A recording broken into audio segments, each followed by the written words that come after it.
विजयनगरला भेटायला खास आलो होतो. मी आल्यामुळे इथे बाकीचे आजूबाजूला जवळ आहे सगळं आणि आज कुठलीही राजकीय चर्चा इथे झाली नाही. फक्त बऱ्याच वर्षांनी विजयदादाला भेटलो. मी येणार म्हणून सांगितलं, त्यांनी भोजनासाठी बाकीच्या लोकांना इथे बोलवलं. आज राजकीय कुठलीही चर्चा आम्ही इथे केली नाही.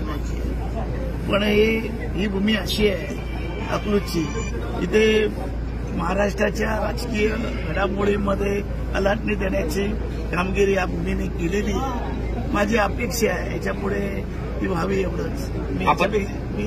मी याच्यापेक्षा जास्त काही मागितलेली आहे ना. मागितली त्या दृष्टीने काही चर्चा नाही चर्चाच झाली. आज एवढी इंडिया आघाडीची मोठी सभा आहे, महाराष्ट्रातून रणशिंग फुंकलं जाणार आहे, ते सोडून आपण आला का त्याचे? नाही मला मान्य आहे, पण इंडिया आघाडीची जी मिटिंग आहे मी माननीय शरद पवार साहेबांना विचारून या ठिकाणी आलेली आहे. ही माझी अशी खाजगी बैठक आहे.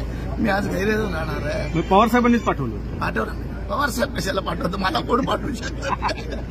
पाठवलं नाहीये. पण आज महाराष्ट्राच्या दृष्टिकोनावर इंडिया आघाडीमध्ये प्रमुख म्हणून पवार साहेबांकडे आम्ही बघतो आणि पवार साहेबांचे आदेश पाळतो. 2 नंबरला आम्ही उद्धव ठाकरे यांना त्या ठिकाणी अधिकारवाणीने सांगू शकतो किंवा ते आम्हाला अधिकारवाणीने बोलू शकतात.